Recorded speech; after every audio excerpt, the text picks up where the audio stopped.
Hello, and welcome to the Deep Dive, where we take your pile of sources and distill them into the most important nuggets of knowledge and insight. Think of us as your express lane to being well informed, complete with those aha moments, and maybe a few surprising facts to keep you hooked. Today, we're embarking on a special deep dive, sort of acting as your personal news bulletin for the day. We've got a stack of crucial headlines from India, and our mission really is to go through them one by one. We want to extract the essential facts and give you the context you need to truly understand what's happening. No fluff, just the facts and, well, the expert analysis to make sense of it all. So if you're ready for a shortcut to being thoroughly caught up on some of the biggest stories out of India, you're absolutely in the right place. Indeed. And our aim here is really to provide clarity and depth, helping you understand not just what is happening, but, why it matters. Connecting these individual headlines to that broader picture.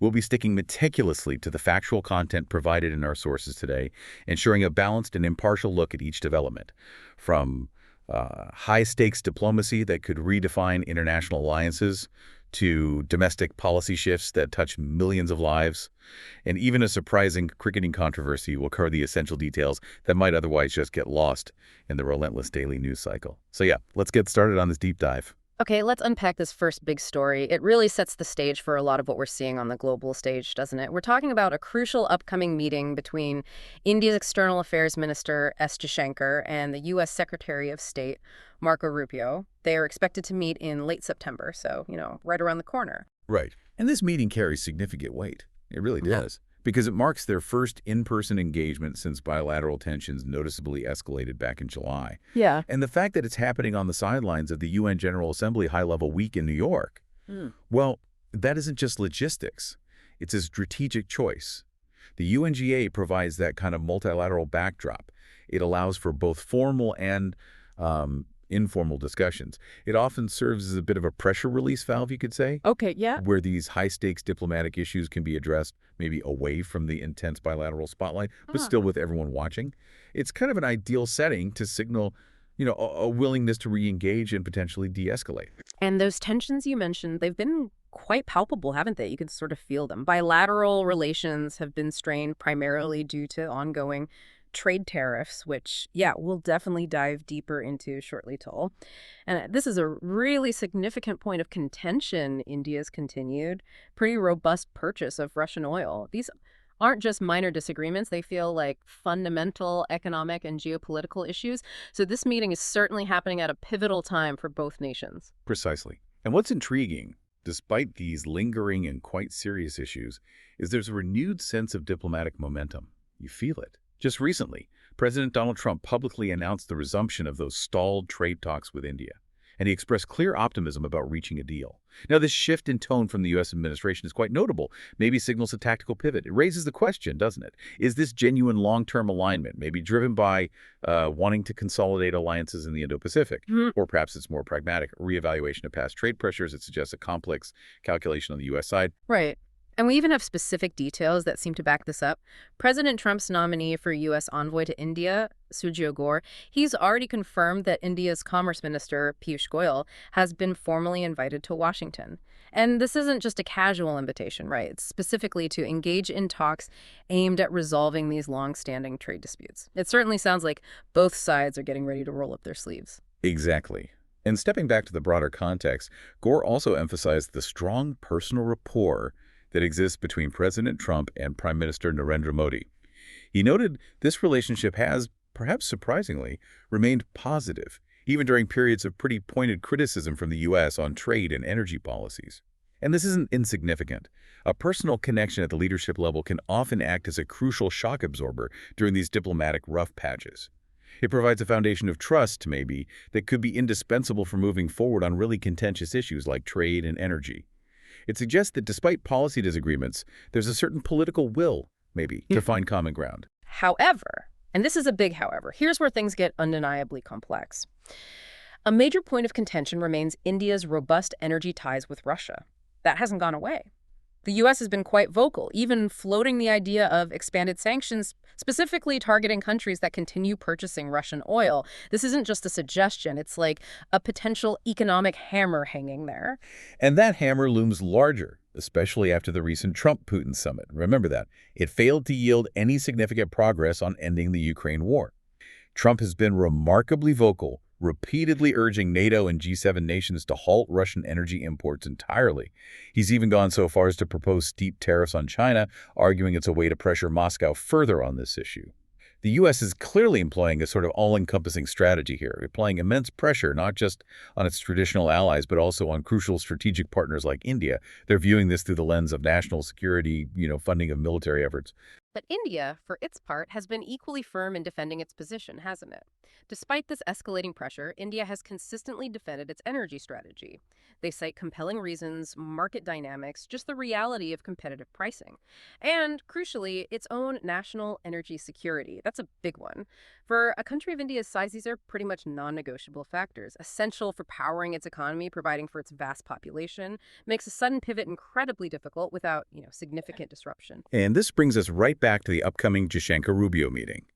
It's expected to be a direct forum, a place where these concerns about Russian oil will be addressed head-on.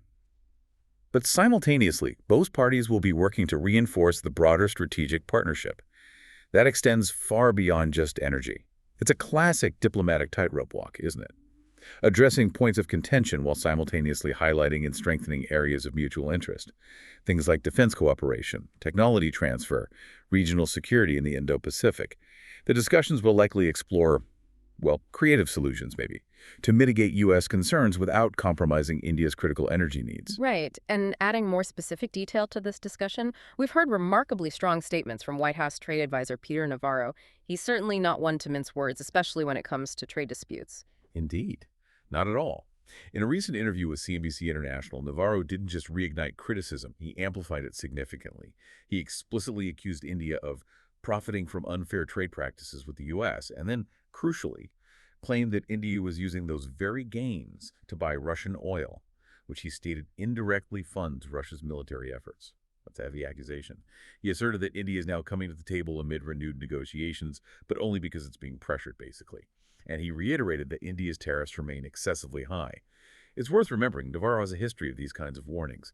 He previously stated that India must eventually come around on trade or face unfavorable consequences. Sets a very confrontational tone. Yeah, definitely. And we also heard a similar line of argument from Commerce Secretary Howard Lutnick.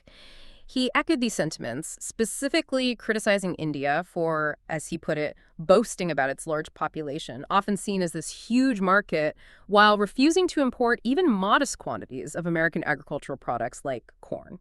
So it highlights a very specific agricultural trade imbalance that the U.S. finds particularly frustrating. Lutnick's warning was quite stark. He stated that unless India significantly lowers its tariffs, it will struggle to expand its business with the U.S., which he emphatically described as the world's greatest consumer. These remarks from key administration figures, they reflect the Trump administration's overarching strategy, right? Leveraging aggressive trade pressure not just for economic gains, but to directly influence geopolitical behavior, particularly India's energy ties with Russia.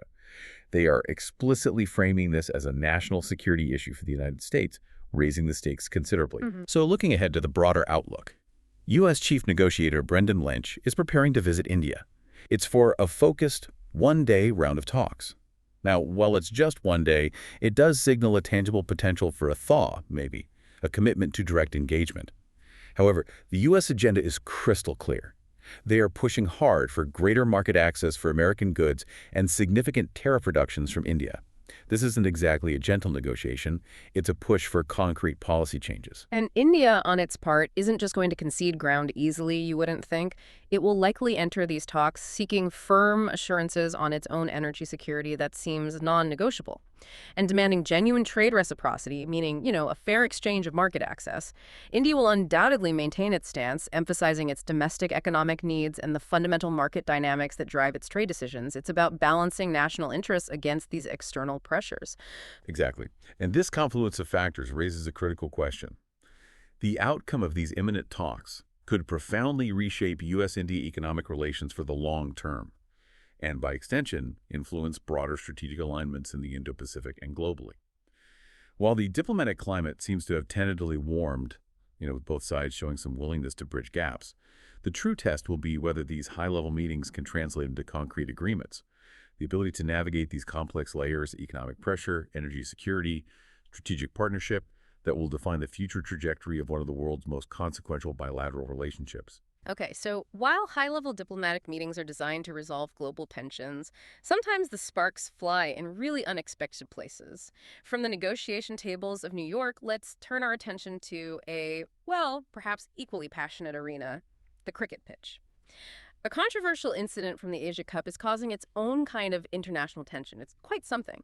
We're discussing a dispute where the International Cricket Council, the ICC, is expected to reject Pakistan's formal request. They want to remove match referee Andy Pycroft from officiating in the Asia Cup, and the core of this controversy centers around a post-match handshake, which Indian players reportedly declined during a recent highly charged India-Pakistan clash. Always charged, those matches. Yeah, absolutely. And Pakistan's allegations here are quite detailed and specific. They claim that Pycroft, who's a Zimbabwean official known for his, let's say, stern approach, they claim he actually advised both team captains to skip the customary handshake at the toss, which is, an age-old tradition in cricket symbolizing sportsmanship. Pakistan alleges this specific instruction from Pycroft directly violates the ICC Code of Conduct for players and team officials that mandates respectful conduct. And, more broadly, they say it transgresses the very spirit of the game, as enshrined in the MCC's laws regarding sportsmanship. For Pakistan, this isn't just about etiquette, it's about fundamental cricketing principles. And the Pakistan Cricket Board, the PCB chairman, Mohsin Nafi, certainly didn't let this slide. He formally confirmed that a detailed complaint was submitted to the ICC, explicitly demanding Pycroft's immediate removal from the tournament. The complaint cites precise breaches of both ICC regulations, probably referencing clauses on conduct and respecting match officials, Z2, and the MCC laws regarding sportsmanship, which are basically the rulebook for cricket globally. This suggests a well-researched official challenge, not just, a casual grievance. Right. But a crucial detail worth noting here is the historical precedent within the ICC. Sources indicate that the ICC has a very strong track record of rarely, if ever, entertaining such demands to remove match officials. Historically, the governing body has maintained a steadfast position on backing its match referees unless there is clear, undeniable, often really egregious evidence of misconduct or demonstrable conflict of interest. That sets a remarkably high bar for Pakistan's complaint to clear. It fundamentally challenges the authority and impartiality of a game official. So, while no official decision has been publicly announced yet, insiders in the cricketing world are strongly suggesting the governing body won't act on Pakistan's request. It looks like the ICC is committed to upholding its established procedures and supporting its officials, reinforces the idea that these complaints need exceptionally strong evidence to succeed. And zooming out to the broader context, this incident has undeniably escalated beyond the cricket field. It's become a significant flashpoint in the already complex, often fraught, India-Pakistan sports diplomacy. This isn't just about a missed handshake anymore. It's taken on wider political and nationalistic implications, especially given the historical rivalry between the two nations across, well, pretty much everything. Every action on the field, or lack thereof, tends to get scrutinized through a political lens when these two teams meet. Exactly. The refusal by the Indian players to shake hands was widely interpreted by some, particularly in Pakistan, as a deliberate political statement, adding substantial fuel to an already sensitive and often fiery rivalry. Even in sports, it's a symbolic gesture that, in this context, carried significant weight and just amplified existing tensions. Yeah, and the ICC's eventual response will be closely watched, not just by the cricketing world, but by diplomatic observers, too, because it could potentially set a significant precedent for how off-field gestures and overall conduct are regulated in future matches, especially these high-stakes ones. This really underscores the enduring challenges of maintaining strict neutrality and pure sportsmanship in these emotionally charged international fixtures. The anticipated decision to retain Pycroft likely reflects the ICC's deep-seated commitment to procedural integrity and the, well, often unquestioned autonomy of its match officials, signaling that sportsmanship, while important, often takes a backseat to established protocol in these administrative decisions. All right, let's shift gears now to something truly forward-looking and environmentally focused. India has just made a significant move to diversify its clean energy portfolio, really showing its commitment to a sustainable future. The big news: India has launched its first ever national policy on geothermal energy. This isn't just a minor initiative, it feels like a strategic move, designed not only to significantly diversify its clean energy mix, but also to actively, aggressively reduce its carbon emissions footprint. Right. And the why behind this policy is absolutely crucial for understanding its long-term impact. Announced by the Ministry of New and Renewable Energy, the MNRE, the policy aims to unlock India's vast, largely untapped geothermal potential through a multi-pronged approach. This includes robust regulatory support to streamline approvals, substantial financial incentives to attract investment, and critically, fostering international collaboration to bring in advanced technologies and expertise. It's a comprehensive, seems like a well-thought-out strategy to move geothermal from the fringes to a more central role in India's energy landscape. And the specifics of the plan are quite innovative, aren't they? Shows a pragmatic approach. The initiative includes the clever repurposing of abandoned oil and gas wells for geothermal use. That's a really smart way to use existing infrastructure that might otherwise be a liability. It also promotes the widespread adoption of ground source heat pumps for both heating and cooling, which could significantly reduce energy consumption in buildings across the country. And geographically, India has identified a remarkable resource base, over 381 hot springs, and 10 distinct geothermal provinces. Regions like Ladakh, Himachal Pradesh, and Gujarat are specifically poised to play key roles here. For instance, in Ladakh, with its extreme cold, geothermal could offer a stable, reliable heat source that could dramatically improve living conditions and reduce reliance on fossil fuels. Himachal Pradesh, with its Himalayan geology, presents similar opportunities, and Gujarat offers potential in its western regions. So it indicates a widespread national effort targeting diverse geological contexts. And to attract the, well, colossal amount of capital needed for such large-scale development, the policy strategically encourages joint ventures between experienced geothermal developers and companies already active in India's oil, gas, and mineral sectors. Makes sense. It's also offering some genuinely compelling benefits. Think tax holidays providing long-term financial relief, import duty exemptions on specialized geothermal equipment to cut initial costs, and crucially, viability gap funding. That helps bridge the financial gap for projects that might otherwise be deemed too risky by private investors. These are all designed to de-risk investment and spur growth, basically. An interesting dimension emerges when we place this policy within the wider global strategic landscape. Geothermal energy is rapidly gaining significant traction worldwide. It really is. Countries like Germany are aggressively expanding their geothermal infrastructure.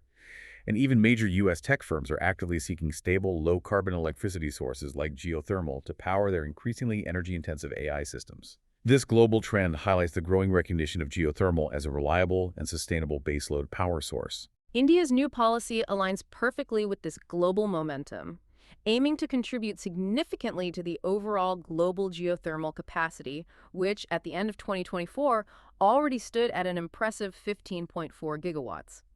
India is clearly positioning itself not just as a consumer, but as a major player in the global renewable energy future. Exactly. And to further bolster its appeal and ensure robust development, India will allow 100% foreign direct investment into the geothermal sector. They're also offering concessional loans, basically loans with better terms than market rates, and actively fostering international partnerships to bring in cutting-edge technology and best practices. This demonstrates a deep, long-term commitment to making geothermal a truly viable and highly attractive sector for global investors and tech collaborators. Just to quickly clarify for our listeners, how does conventional geothermal power actually work? In simple terms, it involves drilling deep into the earth to access reservoirs of hot brine or steam. Right. This superheated fluid is then brought to the surface, where it produces steam to drive turbines, which in turn generate electricity. Essentially, it's tapping directly into the Earth's own natural, consistent heat source. Yeah, that's the core idea. And the environmental benefits are substantial and multifaceted. These geothermal plants typically emit roughly 99% less carbon dioxide than fossil fuel-based power sources, making them a critical component of sustainable energy strategies, especially with climate change goals in mind. But beyond CO2, geothermal has a minimal land footprint compared to, say, large-scale solar or wind farms. And it offers continuous baseload power, meaning it's not intermittent like some other renewables. However, it's not without its own environmental considerations, things like managing potential sulfur emissions, local water usage, or even the risk of induced seismicity, small earthquakes in certain areas. All things India will need to address carefully as the sector scales up. And the long-term vision in this policy is also quite compelling. The government will support geothermal projects for up to 30 years, with possible extensions based on confirmed resource availability. That signals a very serious, enduring commitment to the longevity and stability of these initiatives, provides essential confidence for investors and developers. Absolutely. So to sum it up, by formalizing its geothermal ambitions, India joins a rapidly growing list of nations betting strategically on subterranean heat, betting on it to meet both its ambitious climate goals and its burgeoning energy demands. This decisive move could significantly reshape India's entire energy landscape, moving it further away from fossil fuels, and profoundly reinforce its commitment to a low-carbon future, cementing its role as a key player in the global renewable energy transition. It's a statement of long-term intent and a bold step towards energy independence. Okay, now for a somber story, but one that has significant implications for policy, public safety, and it touches upon international relations and immigration debates as well. This involves a brutal crime in the U.S. and a very strong presidential response. The tragic event is that President Donald Trump has publicly condemned the brutal beheading of Chandramouli Nagamalaya, a 50-year-old Indian-origin motel manager in Dallas, Texas. He swiftly vowed that justice will be served, signaling the high-profile nature of this case. Yeah, the details of the crime are truly horrific, deeply disturbing. The incident occurred after Nagamalaya reportedly got into a heated argument with his coworker, Yordanis Cobos Martinez, a 37-year-old Cuban national. During this altercation, Cobos Martinez allegedly attacked Nagamalaya with a machete, resulting in his beheading in front of Nagamalaya's wife and son. This act of extreme violence has, understandably, sent shockwaves through the community and beyond, highlights an unimaginable tragedy for the family involved. And here's a critical detail that has fueled much of the subsequent controversy and political debate. Homeland Security officials explicitly described the act as completely preventable, noting the suspect's extensive and violent criminal history. This statement immediately raised pointed questions about why Cobos Martinez was even free to commit such a heinous crime within the U.S. Indeed. Cobos Martinez's record wasn't minor. It showed a troubling pattern of serious offenses. He had previously been arrested for grave charges, including child sex abuse, grand theft auto, and false imprisonment.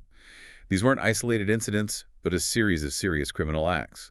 Underscores the severity of his past behavior and the concerns raised by Homeland Security about his continued presence. Right. And despite this lengthy and violent criminal history, he was released into the U.S. This, while astonishing situation occurred because Cuba, his home country, unequivocally refused to accept him back due to his criminal record. This highlights a complex and often frustrating loophole in international and domestic immigration policy, where sovereign nations can decline the repatriation of their own citizens who've committed crimes abroad. This refusal essentially stranded him in the U.S. Placing this within the broader political narrative, President Trump was swift to criticize the Biden administration's immigration policies, explicitly blaming them for allowing individuals like this with violent criminal histories to remain in the country. His criticism was framed as a direct failure in enforcement or a fundamental flaw in the existing immigration framework, suggesting lax policies created the conditions for this tragedy. His strong stance on the matter was unmistakable, widely publicized. President Trump emphasized that under his leadership, the U.S. would no longer be lenient toward illegal immigrant criminals. He promised that Cobos Martinez would be prosecuted to the absolute fullest extent of the law, making an example of this case. Trump's robust response clearly underscores his administration's hardline stance on immigration, its commitment to a strict law and order approach, and a desire to project an image of unwavering resolve against such crimes. Yeah. The victim's story adds another layer of heartbreak to this already devastating incident. Chandramouli Nagamalaya, originally from Karnataka, India, had moved to the U.S. in 2018, pursuing, a better life for his family.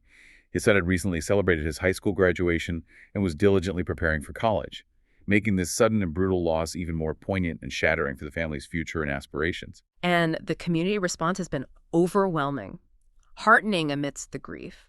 Friends, neighbors, strangers have rallied significantly around the grieving family. A GoFundMe campaign quickly raised over $335,000 to support Nagamalia's wife and son. Friends affectionately describe him as Bob, a kind, devoted husband and father, emphasizing the immense personal impact of this tragedy on those who knew him and the broader community. Looking forward, the tragedy has predictably sparked widespread outrage and reignited an intense, often divisive national debate across the U.S. over immigration enforcement, the efficacy of deportation policies, and the fundamental question of public safety. This incident has certainly brought these complex issues right back to the forefront of political discourse. And Homeland Security officials have already made a statement indicating a potential shift in strategy to address these diplomatic impasses. They stated that future policies would aim to ensure such criminals are deported to alternative countries, specifically mentioning nations like Eswatini, Uganda, or South Sudan if their home nations, like Cuba in this case, continue to refuse them. This indicates a proactive move to prevent similar situations, suggesting the U.S. is exploring new avenues for repatriation even when traditional routes are blocked. Though, the logistical and legal challenges of such a strategy would be considerable. Okay, moving back to India now for a significant domestic issue, this time highlighting the inherent complexities of federal support and regional politics, specifically concerning disaster relief. The core issue. Punjab Chief Minister Bhagwant Mann has strongly criticized the central government's 1,600 crore flood relief package, calling it not only woefully inadequate, but also, crucially, significantly delayed. Yeah, Mann's remarks were quite provocative, aimed directly at the center's perceived priorities. He openly questioned whether the central government harbors enmity with Punjab, which is a highly charged accusation, especially when he compared the situation to its swift and substantial aid response to Afghanistan following a deadly earthquake there. This comparison, pitting the suffering of Punjabis against a foreign aid effort, was clearly designed to ignite a strong emotional and political reaction. And he pointed out a very specific, impactful disparity to underscore his point. He highlighted that while India sent a commendable 21 tons of humanitarian aid to Kabul within days of the Afghan disaster, Punjab's flood victims, despite being citizens within India's own borders, are still waiting for their promised assistance. That's a stark, direct contrast that undoubtedly resonated deeply with those affected by the floods and with Punjabi sentiment more broadly. Right. And the criticism from Mann and other state leaders follows Prime Minister Narendra Modi's aerial survey of the flood-hit areas in Punjab and his subsequent announcement of that Euro 1,600 crore relief package. Now, this package did include some specific provisions: 2 lakh ex gratia for families of the deceased, 50,000 for the seriously injured. Furthermore, orphan children were slated to receive support under the PM Cares for Children scheme. So there were concrete elements, but the scale was really the point of contention. However, Chief Minister Mann and other prominent leaders from the Aam Aadmi Party, AAP, and the Congress dismissed the central package as simply too little, too late. They went as far as to liken it to a drop in the ocean, suggesting it barely scratched the surface of the actual damage and suffering. That language emphasizes their deep dissatisfaction with the perceived lack of support.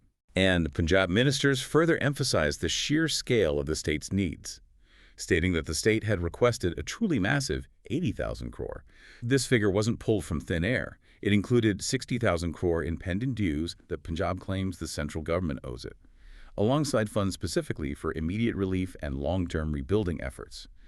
These pending dues are often contentious points between states in the center, covering things like GST compensation or various federal grants. And the state's argument, articulated forcefully by its leaders, is that Punjab, historically known as the nation's food bowl, key defender of India's borders, well, it deserves far more substantial and timely support.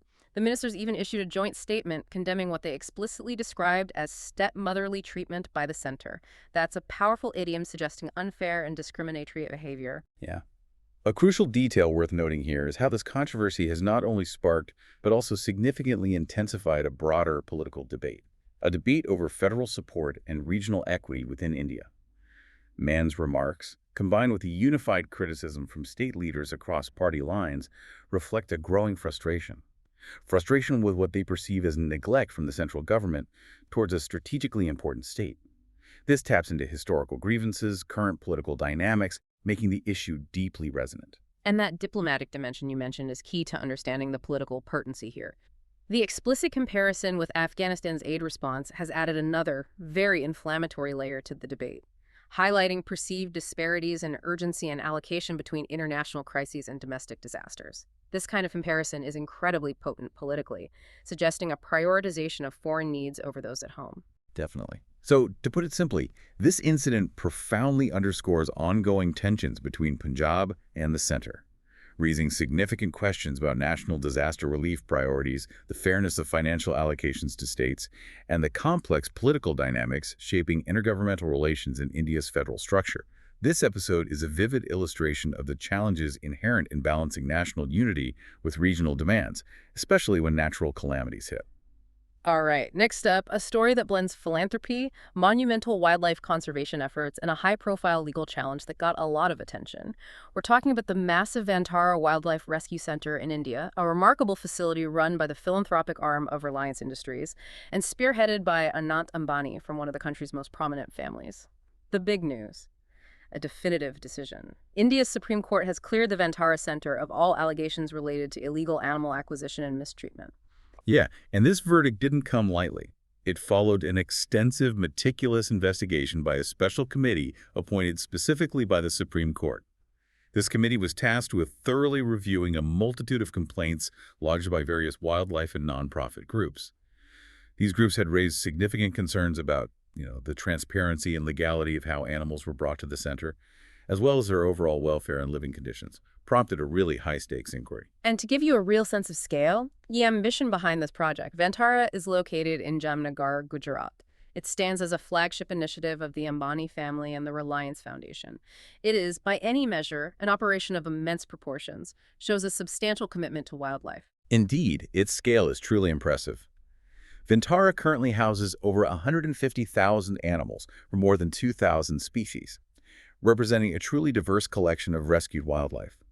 Perhaps its most striking feature is the 998-acre Elephant Welfare Trust it incorporates, which the center proudly claims is the world's largest care facility dedicated to rescued elephants. This commitment to the care and rehabilitation of such majestic, often imperiled creatures speaks volumes about the project's scope. And the scope of the inquiry undertaken by the Supreme Court's committee was remarkably comprehensive. It delved into a wide spectrum of issues that had been raised, including the processes of animal acquisition, allegations of illegal smuggling, the general welfare standards for the animals, conservation practices, breeding programs, the climate suitability of the environment for diverse species, and even allegations of financial misconduct within the organization. Sounds like they truly left no stone unturned in their investigation. And crucially, after this exhaustive and multifaceted review, the committee unequivocally found no violations of India's wildlife protection laws. This is a pivotal finding, because it directly refutes the core allegations that had cast a shadow over Vantara's operations and its legitimacy as a conservation entity. It offers a clear, legal vindication. In a formal statement issued following the court's decision, Vantara expressed its welcome for the ruling, saying the findings from the committee unequivocally confirmed that the allegations leveled against them were without any basis. This is a significant moment for the center, effectively clearing its name after a period of intense scrutiny. Absolutely. This ruling represents a significant vindication for the entire Ambani family, and particularly for Anant Ambani. He's been intimately and passionately associated with the center's operations and its ambitious animal welfare mission from the very beginning. It not only clears his name, but also solidifies the credibility of the Vantara project in the eyes of the public and the legal system. The case had, understandably, drawn considerable public attention. This was primarily due to the exceptionally high-profile nature of the Ambani family among India's most influential industrialists, and of course the sheer scale and ambition of the Vantara facility itself. Critics had actively questioned the transparency of animal sourcing, concerned about how such a vast number of species were acquired, and debated the ethics of housing such a large, diverse collection in a single location. Right. However, the Supreme Court's robust endorsement of the committee's meticulous findings effectively closes the chapter on these significant concerns. This legal stamp of approval provides a definitive statement on the legitimacy of Vantara's conservation efforts and its operational practices. This outcome not only reinforces the legitimacy of Vantara's conservation efforts, but may also pave the way for further philanthropic initiatives in India's crucial wildlife and environmental sectors. It's particularly significant for projects backed by major corporate entities, potentially setting a new precedent for how large-scale private conservation efforts are viewed and regulated within the country. Okay, from wildlife conservation to the global economy. This next headline offers a really interesting look at economic resilience. Especially in the face of protectionist pressures, India's exports are making a surprising and robust stand. The numbers tell a compelling story. India's exports surged by an impressive 6.7% in August 2025, reaching $35.1 billion. This marks the second consecutive monthly increase, signaling a significant positive trend. Yeah, what's truly remarkable, and frankly quite unexpected, is that this growth occurred despite the imposition of steep 50% tariffs by the United States on select Indian goods. You'd typically expect such aggressive tariffs to severely dampen export figures. right, not coincide with a noticeable surge. This defies conventional economic wisdom and certainly catches attention. And the how behind this unexpected resilience is a crucial detail. The surprising growth was largely driven by Indian firms proactively rushing their shipments ahead of the full tariff enforcement. This strategic maneuver, known as front-loading, indicates businesses were clearly anticipating the tariffs, accelerating their exports to beat the deadlines and mitigate the immediate financial impact. Smart move. As a direct result of this strategic front-loading and overall export momentum, India's trade deficit actually narrowed slightly. It moved from $27.35 billion in July to $26.49 billion in August, signaling a remarkable degree of resilience in the face of these protectionist pressures. This narrowing deficit is a testament to the agility and adaptability of Indian businesses in navigating a challenging global trade landscape. These tariffs, as you know, were introduced by President Donald Trump, part of a much broader strategy to recalibrate global trade relationships. His administration's stated goal is to reduce dependency on foreign imports and protect domestic industries. Reflects a very protectionist approach. Mhm. Economists, however, are issuing cautionary warnings. They project that these duties could shave a significant zero point 0.5 to zero point 0.8 percentage points off India's GDP growth in the coming quarters. That's substantial. However, there's a potential silver lining.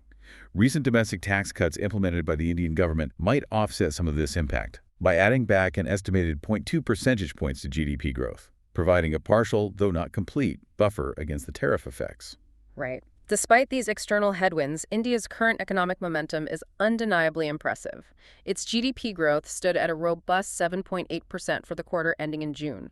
This figure clearly underscores the country's strong underlying economic momentum, even amidst global trade uncertainties and these challenges from major trading partners. Exactly.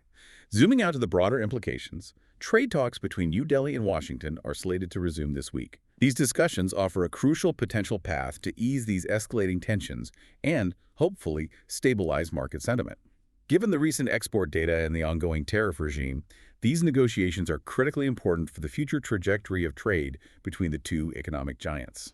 Progress in these negotiations could prove absolutely crucial for Indian exporters, those navigating this new, more challenging tariff landscape.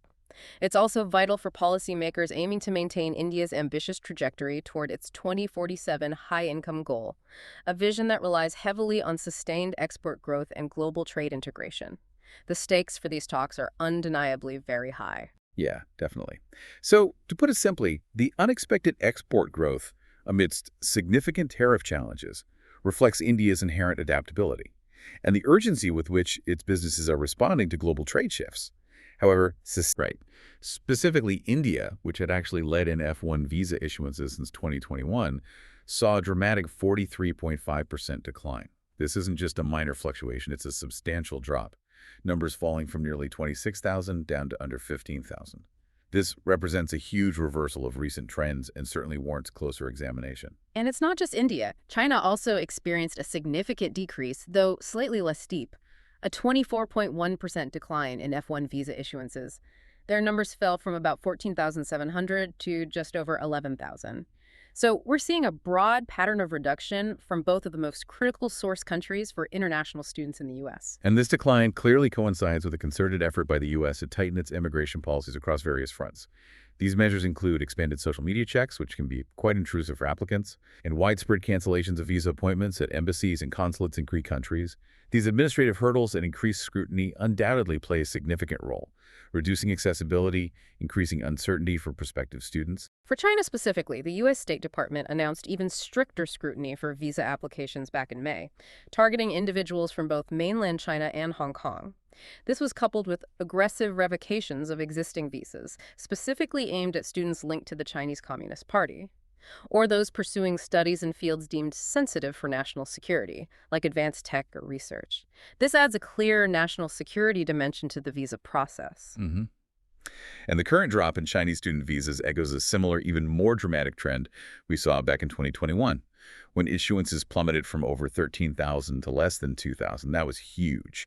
That earlier decline was attributed to a complex mix of factors: severe pandemic-related travel restrictions, a rise in anti-Asian racism in the U.S., escalating geopolitical tensions between the two nations, plus high tuition fees for online learning and severely limited consular access further discouraged students, painted a picture of multiple barriers. And beyond just policy, other significant factors seem to be influencing this downturn.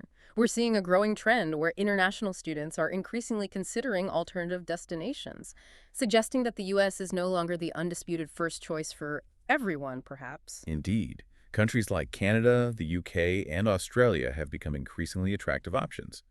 This is largely due to a combination of factors: more affordable tuition fees compared to many U.S. institutions, their growing academic prestige and research opportunities, and often friendlier and more predictable visa regimes that offer clearer pathways for post-study work or even permanent residency.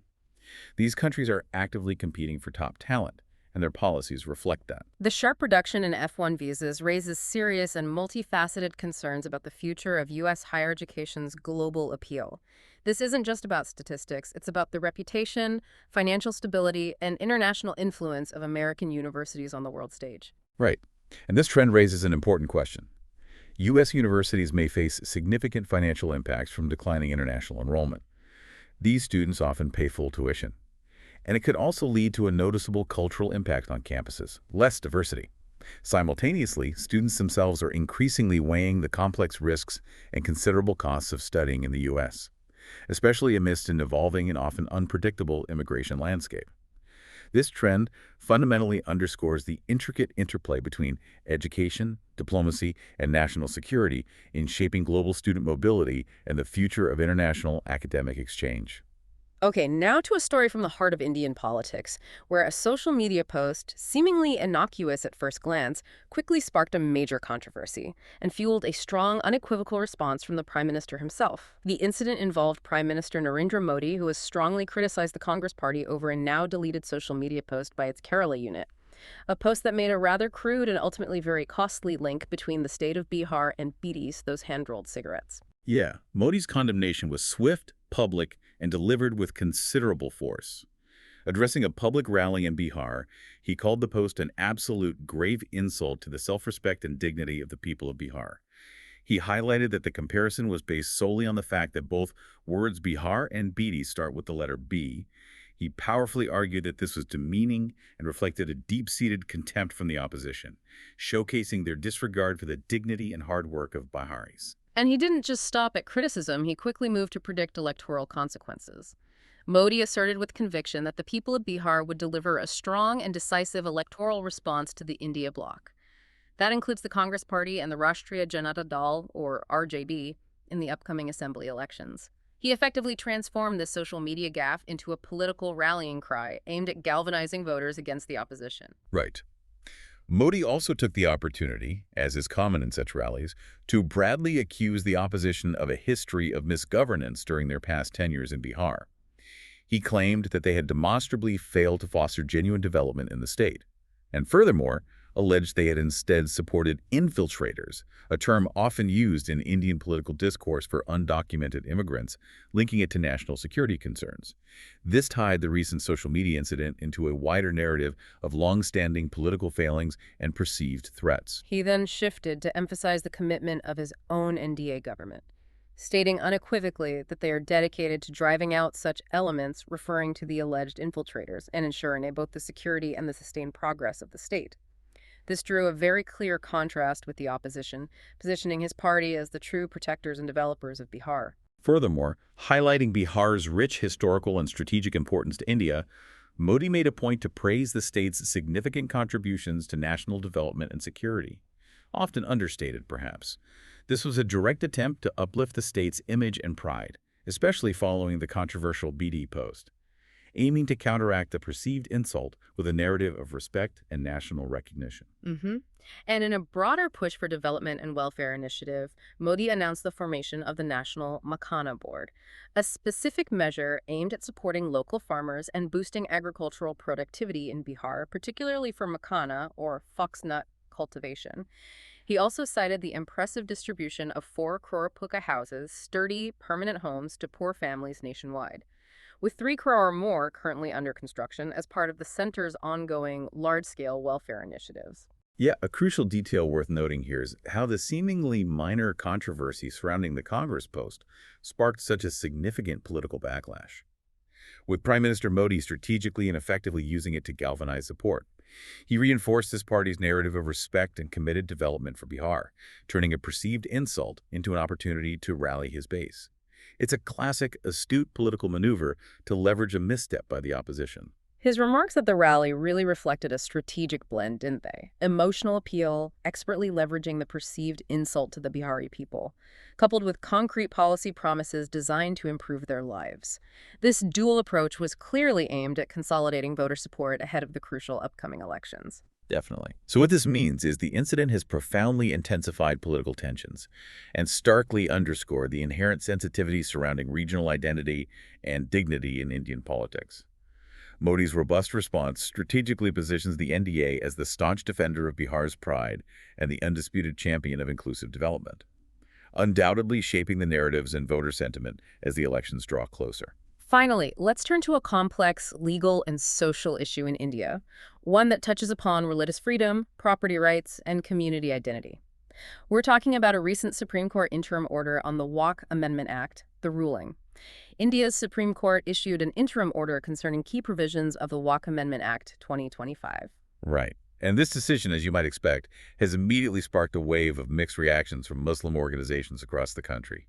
This range of responses, from disappointment to cautious welcome, clearly indicates the contentious nature of the legislation itself and the nuanced, often complex approach taken by the court in this interim order. One prominent voice that quickly emerged was the All India Muslim Personal Law Board, the AIMPLB. They criticized the ruling as incomplete and unsatisfactory. They clearly feel that the interim order didn't go far enough to address their fundamental concerns about the act. And their concerns are quite specific, rooted in the implications of the act. They argue that while some provisions of the act were temporarily stayed by the court, others, like the derecognition of Waqf by user and the mandatory requirement of a formal Waqf deed remain active, and in their view could be significantly misused. Now, to clarify Waqf by user, traditionally, certain properties like ancient mosques, shrines, graveyards, they might not have had formal written deeds, but they were recognized as Waqf based on their continuous uncontested use by the Muslim community over generations. The new Act's derecognition of this essentially means that without a registered formal deed, such historically significant properties lose their protective legal status, creating a potential vulnerability that these organizations are deeply concerned about. And the AIMPLB is not backing down. Their spokesperson, SQR Ilyas, announced plans for continued protests under their ongoing Save Waqf campaign.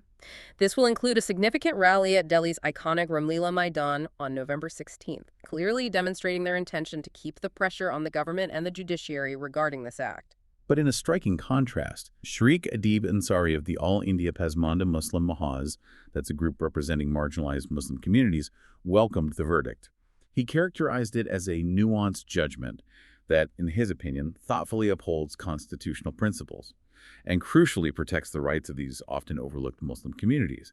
This highlights a significant divergence in opinion within the broader Muslim community in India. So from the Pasmanda perspective, the decision actually benefits marginalized Muslim communities.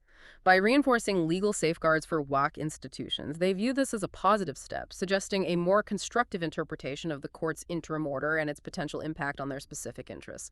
That seems to be their view, yes.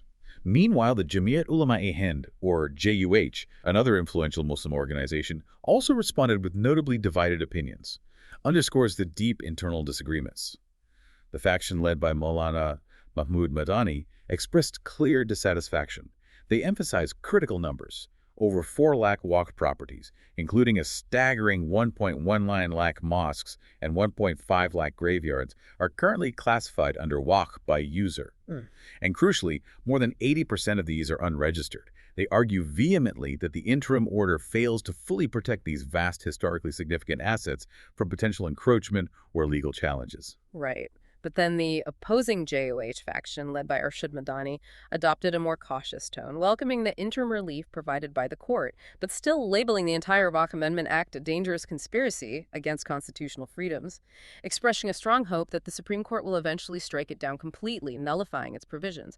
Shows the depth of distrust and opposition to the act itself, even among those who see some temporary relief. Exactly. So to put it simply, this Supreme Court ruling has ignited a far broader and more intense debate.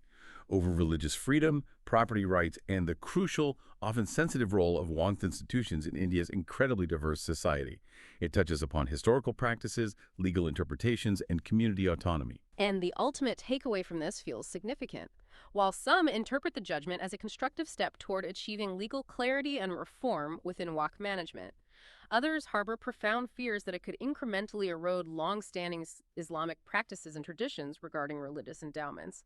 The upcoming rally, combined with continued legal scrutiny and these internal community divisions, strongly suggests that this issue will remain a flashpoint. A flashpoint in India's socio-political landscape for the foreseeable future, potentially fueling further activism and legal challenges. Wow. What a deep dive we've had today, moving swiftly through some of the most critical headlines out of India, each one a real window into the nation's complex dynamics. We navigated the intricacies of U.S. India relations, the future of clean energy, pivoted to a cricket controversy that spilled into diplomacy, explored a tragic incident in Texas with significant policy implications, delved into political disputes over flood relief, and finally examined that landmark Supreme Court decision on the Walk Act. Our goal, as always, was to give you a clear, concise, and comprehensive understanding of these stories, pulling out the essential facts and the why it matters from each, making sure you're not just informed, but truly well-informed. Indeed. And these headlines, when you take them together, they paint a vivid and compelling picture, don't they? A picture of India's multifaceted challenges and its soaring aspirations on both the domestic and global stages. Each reveals a dynamic interplay between national policy, global economy, cultural sensitivities, and the very real impacts on individual lives. So as you reflect on these developments, maybe consider this.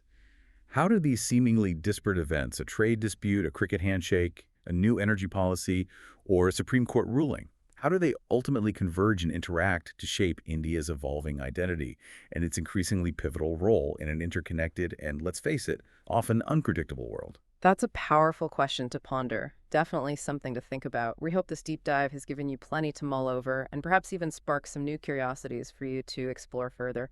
Thank you so much for joining us on this exploration of the news. Until next time, keep learning, keep questioning, and stay curious.